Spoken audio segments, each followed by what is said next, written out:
Welcome বন্ধুরা, Bangla mysterious ফ্যাক্টসে আপনাদের স্বাগতম। আজকে আমাদের ভিডিওটি হলো ব্রুনাইয়ের সুলতান হাসান আল বলখিয়া সম্পর্কে। ব্রুনাইয়ের সুলতান একজন অদম্য পৌরাণিক ধরনের লোক এবং অন্য সব সুলতানদের থেকে একদম আলাদা।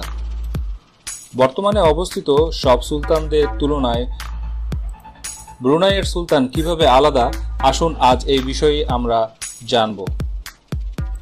ব্রুনাইয়ে অবস্থিত প্রতিটি রেস্টুরেন্টেই সুলতানের ছবি আটকানো থাকে, এমনকি সংবাদপত্র টেলিভিশনেও ব্রুনাইয়ের সুলতানকে দেখতে পাওয়া যায়।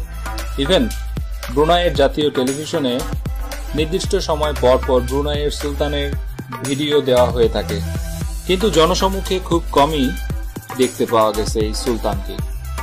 এই সুলতান এক বিশাল পাহাড়ের উপরে তার কুখ্যাতিজনক ব্যয়বহুল প্রাসাদ তৈরি করে, যেটা শুধু বাহির থেকেই দেখাই যায়, কিন্তু ভেতরে ঢোকার অনুমতি সবাই পায় না। সুলতান বেশিরভাগ সময় কালো কোট বা স্যুট পরিধান করেন এবং গলায় একটি গয়না পরিধান করেন, যা তাকে জেমস বন্ডে অভিনীত ভিলেনের মতো দেখায়।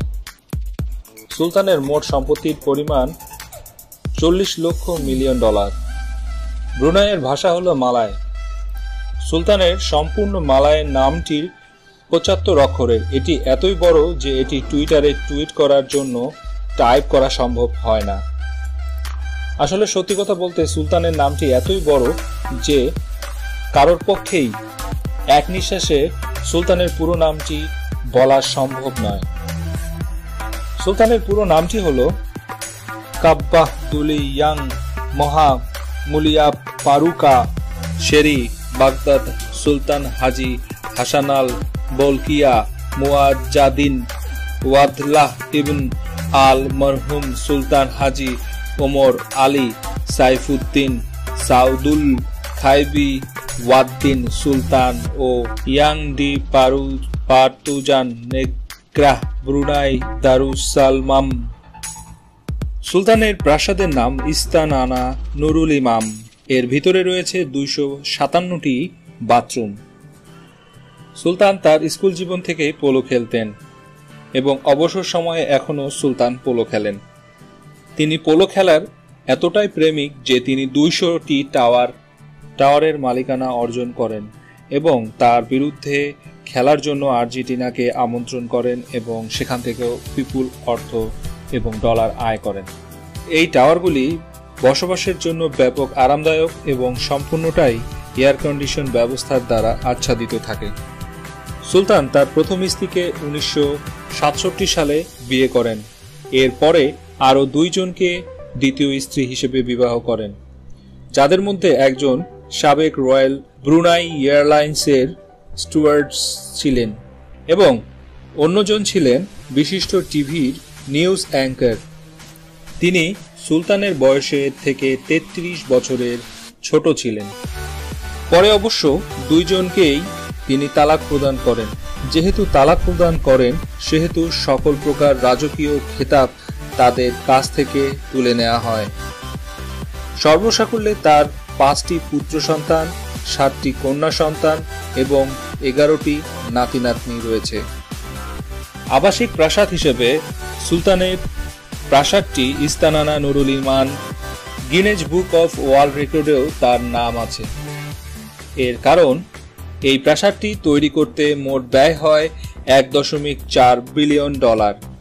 ভেতরের ফ্লোরের স্পেস এবং এর সম্পূর্ণ মাটির আয়তন বা মেজারমেন্ট অনুযায়ী এই প্রাসাদ বিশ্বের 3য়তম ব্যয়বহুল এবং দামি প্রাসাদ হিসেবে স্বীকৃত।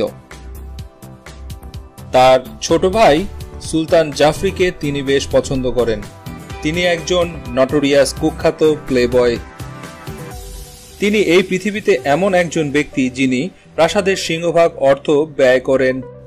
তার ন্যায় বিশ্বের অন্য কোনো ব্যক্তি এত পরিমাণে অর্থ ব্যয় করতে পারেন না।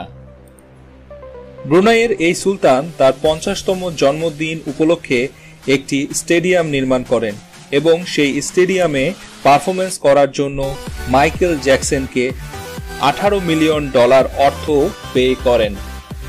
অয়েল বা তেল এবং প্রাকৃতিক গ্যাস ব্রুনাইয়ের জন্য খুবই গুরুত্বপূর্ণ একটি উপাদান।